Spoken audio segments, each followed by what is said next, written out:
All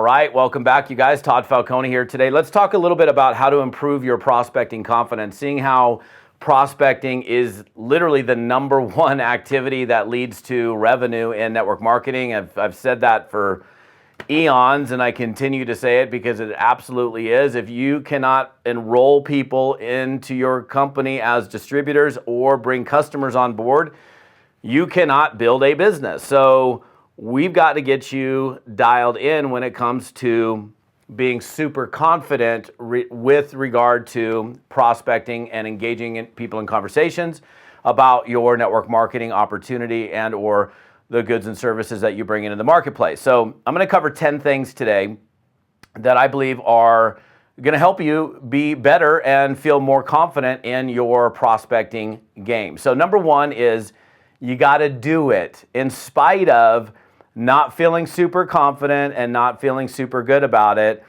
And I understand that that's a very hard first step for a lot of people, but the reality is you can't get good at anything that you never do. So avoiding it, and just studying it, but never doing it isn't going to help you improve. You have to have some of those experiences. Unfortunately, you can learn and earn at the same time. When I started prospecting in network marketing, I started like literally the day I got started in network marketing, the very first day. I knew nothing about it. I was scared to death, but I still did it anyway in spite of not being good at it. You know, it's funny because my youngest child, in fact, the other day, he's like, "Dad, I'm not really good at skiing powder." And I'm like, "Buddy, you've never done it." He's like, "But I'm not good at it." I said, "Well, how are you ever going to get good at it unless you actually do it?" So the number one thing you need to do, number one, is you need to do it in spite of not being good at it and not maybe having a lot of confidence around it, because you actually doing it will be the beginning of you developing confidence related to prospecting in your network marketing business. Number two, and this is something that I speak about all the time on almost every platform I speak on, you can't get good at something that you never practice. It's fascinating to me how many people say in network marketing, "I want to be really good." I'm like, "Cool, how much have you practiced?" They're like, what are you talking about?" I'm like, "Dude, the only way you can get good at something is by practicing it." And people say all the time that they want to be good network marketers, but they never spend time practicing. Look, every top athlete in every single sport, they attend practice. Why do they attend practice? They attend practice because the practice is what prepares them for the game. So what would we talk about? What would we practice in terms of getting, in terms of prospecting? Well, let's practice prospecting. Grab a buddy, grab a partner, and practice prospecting with that person. You play the prospect, they play the distributor, vice versa. Play the mean prospect, play the nice prospect. It's so crazy to me because I feel sometimes like I talk until I'm blue in the face about this whole idea of practicing, and then people go, whatever. I don't understand it. So if you're watching me or if you're listening to me right now and you seriously want to develop your confidence and get better results around your prospecting efforts, you have to practice. You have to have dedicated time that you set aside specifically to work on your craft. And if you never do that, then don't expect to get better and don't expect to improve your confidence related to prospecting and recruiting. All right, number three, this is another thing that I talk about all the time. You got to record yourself. It's pretty amazing what you can pick up on if you record yourself making phone calls, or if you're doing an in-home presentation, or if you're doing a Zoom presentation, or anything where you're engaging or talking to someone. Why wouldn't you want to take the time to record it, then go back and replay it? Because you can't replay it in your mind while you're actually doing it. And you may pick up on things. Some of you who've followed me for a long period of time may have heard my story about speech class in college. And it's funny, I'm a professional speaker. I almost failed speech class. Well, in speech class, I had to talk about a pencil for 60 seconds on camera. I sat there and talked about the pencil and thought I did a great job. And the next day, the whole class had to sit there and watch each of our 60-second presentations. And when I watched the presentation, literally every other word was and like. And there was no way that I would have ever picked up on that had I not recorded it. Even to this day as a speaker, almost every one of the presentations, these events that I go to, they're recorded. In my contract, I say I need to have I need a copy of the recording. I watch the recording, and you've probably also, if you follow me, heard this phrase, success is this. It's repeating what works, deleting what doesn't. Repeat what works, delete what doesn't. So what you do here, and what I do with my speaking is if I'm doing something, like for example, I'm telling a story and I'm teaching a lesson. If I can tell the story was well received, okay, I'll tell that story again in the future. If I tell a story, I'm like, the audience response to that wasn't so good, well, I'm probably not going to tell that story again. So look, if you take the time to record yourself, you don't have to record all of your calls, but a cross-section of your calls, meetings, presentations, things that you're doing, you're going to pick up on bad habits. You're going to pick up on great things that you're doing. You're like, wow, holy smokes, the prospect really, their interest really peaked when I said that. Well, maybe you should say that again. That's a repeat category. Or maybe you said something and you're like, whoa, they totally tuned out at that point. Maybe I should delete what I just said. But again, if your objective is I want to get better, I want to have confidence related to my prospecting and recruiting, then you're very likely going to do this. If it's not that important to you, then you won't. But why would you even be watching me about how to create confidence in prospecting or listening to me if that's not what you wanted to do? I'm telling you right now, every single one of these things I'm sharing with you are guaranteed to help you improve your confidence and help you get better results in your prospecting efforts. Number 4 is grab a buddy. Just like a wingman or a wingwoman when you're dating, it's always easier to connect with somebody of the opposite sex when you're out cruising around with your buddy, your partner, your friend. Same thing here with prospecting and recruiting. You kind of get a little bit more confidence, or even if it's a false sense of confidence, when you're with somebody. So why not do some prospecting with a buddy, with a partner? You don't have to do it every day, but I think this would be if you're struggling with your confidence and you're not stepping up to the plate to actually do it, and you keep avoiding doing things because you don't feel confident about it, then my suggestion would be grab a teammate, grab a partner, grab a buddy, go out or bring them over to your house, make phone calls together, be in the same room prospecting together. That alone will help you summon up a little bit more courage, which will ultimately put you into action, which will help you to improve your skills. And when you improve your competence, your confidence rises. So that's another thing. Anytime you get an opportunity to grab a buddy and actually do prospecting with a buddy, I would highly recommend that you do that. Number 5 is track your numbers. I'm a big fan of tracking your numbers, and here's why this relates to developing confidence in prospecting. It's a mirror reflection of your activities or your inactivity in your network marketing business. If you're not tracking your daily prospecting activity, and if you can't tell me, well, how many people did you reach out to yesterday? How many people did you reach out to the day before? How many did you reach out to the day before that? Then you're like, I don't really know. Well, was it 0? Was it 20 a day? Was it 3 a day? How many was it? Well, I can't remember. I mean, that to me is irresponsible. If you get into the habit of tracking your daily numbers, you're going to have a mirror reflection in your business and know, are you doing enough activity to cause you to improve? Because if it's 1 call a day, every other day, on the 3rd weekend of every month, you're probably not going to be improving. But if you're consistently, and you can look at this mirror reflection by looking at your numbers, if you're like, look, I average 10 to 15 reach outs every single day for my business, that I'm working my business, and I've done that for the last 6 months. Just that alone, first of all, you're going to know whether you're in business or not. Number 2, you're very, very likely to have been improving along the way because you've been focusing on those very critical daily personal activities that lead to revenue.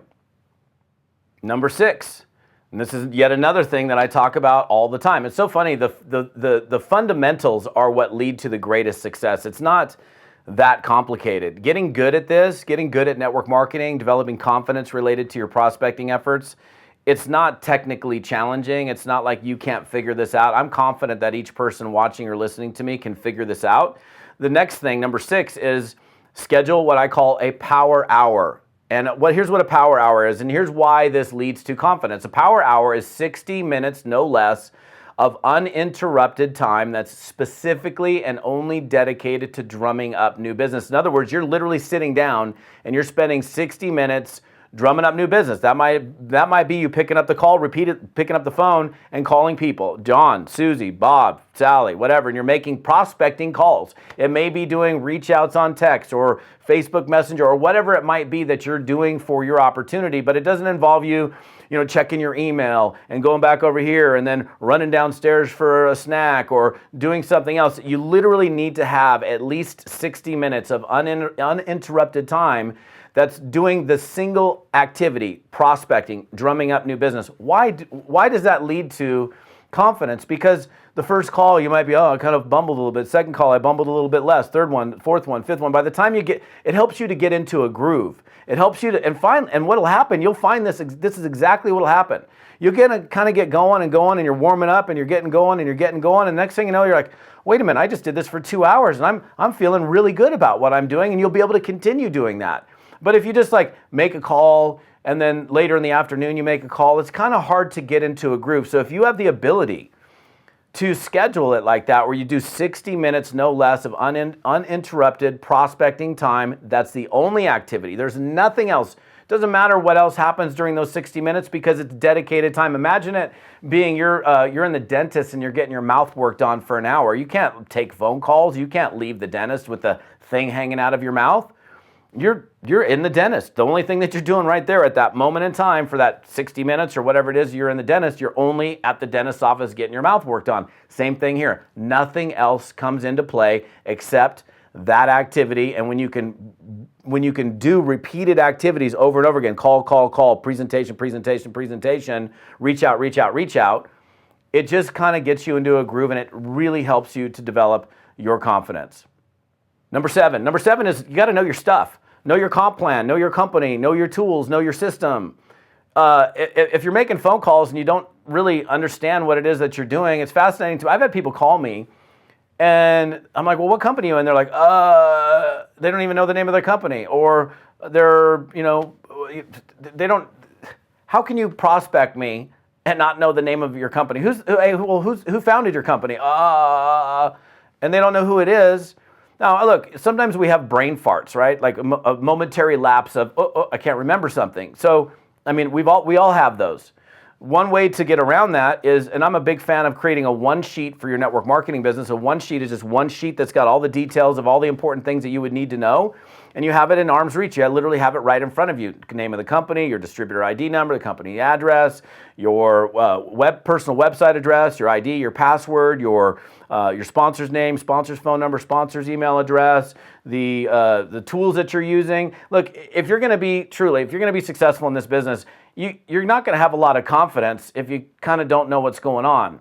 So study your comp plan, study your company, study your tools, be aware of the things that you use each and every day in helping you build your business, what your call schedule is, your webinar, Zoom schedule, whatever it is. That's going to help you to create a lot of confidence while you're building the business. But if you're always bumbling and fumbling around trying to find stuff, or you don't even know that that stuff exists, that's not going to help you be confident in your network marketing business when it comes to prospecting, is it? Number eight is this: study successful people, right? Look around in your company. Who's killing it? Who's crushing it? Who's rocking it? Who's somebody that you can model? When I was 22, there was a guy that was 27 years of age in our office that was making $12,000 or $15,000 a month. He was a little bit older than me, but not much. We were similar in age. He was making a bunch of money. At least, I thought that was a bunch of money at that time. I wasn't making anything. I talked the way he talked. I walked the way he walked. I did the best I could to replicate what he was doing. And if you study successful people, there's things that you can pick up on when you're watching, listening to them, and seeing what they're doing or hearing what they're doing, that will help you clue in on things that work and that don't work. So if you can do your best to kind of look around and figure out who are the producers, who are the people that are making things happen now, it's going to help you improve your confidence, because you're going to pick up on things that they're doing that you're not. And you're like, wait, he always does this. In fact, the way I learned to close was through three-way calling. I had not just the three-way call itself, was by listening to my guy, Ed, and I listened to the way he talked to my prospects, and I was like, wait a second. I was thinking in my mind, I don't say that. I don't ever ask that question. So I started writing things down, and I started to replicate or duplicate what Ed was doing, or copy what Ed was doing. And then it was interesting. I started to be able to do it on my own. So if you want to get good, if your objective is to improve your prospecting confidence, you're going to do all of these things. Number 9, and this is, look, here's the deal. If you really, really want to get good at this and you're struggling, hire a coach, okay? Look, I do coaching. I'm not saying hire me as a coach. I'm not that I wouldn't coach you, but my coaching roster I keep very, very thin. I don't coach a lot of people one-on-one. You can reach out to me in my offices if that's something that's of interest to you. But it doesn't have to be me. If you have somebody, and I would say if you're hiring a coach around prospecting, they need to be good at prospecting. Because here's one of the things I do when it comes to prospecting coaching. I would have you record some of your calls. I would then have you play those calls and we would listen to them together. I would say, hold on, pause, stop the tape. Hold on. It's not tape anymore, obviously. Okay, let's go back and listen to what you just said. And listen to how the prospect tuned out. It's the same thing, like if you're recording yourself, you're going to be able to pick up on things. But a professional, an expert who's really good at it is going to pick up on things that you wouldn't pick up on. I've done with many of my coaching clients, I'm like, cool, let's get on the phone together and you prospect and I'll listen to you. So they make a phone call, the phone call happens, we get done, we analyze the phone call, we talk about it. But that's something for people that are super serious about upping their prospecting confidence and their skills. That would be an area that I would certainly consider. Because here's the thing, you're going to pay for it one way or the other. You're going to pay for it in lack of production and lack of confidence, or you're going to pay for a coach that can help you dramatically shorten the learning curve. Again, I'm not saying that I got to be the guy, it could be somebody else, but certainly feel free to reach out to me, and if I do have availability and we make a good batch, I'd certainly consider coaching you if that's something you wanted to talk about. And number 10 is this. Number 10 is, look, you've got to exercise a little bit of patience in the process. It's a journey. I understand frustration and discouragement, okay? I really do understand it. I was 2 years into my network marketing business with pretty much nothing to show for it, and I had every reason I could have quit and called it in and said I'm not doing this anymore and gone and done something else with my life because I wasn't seeing the result.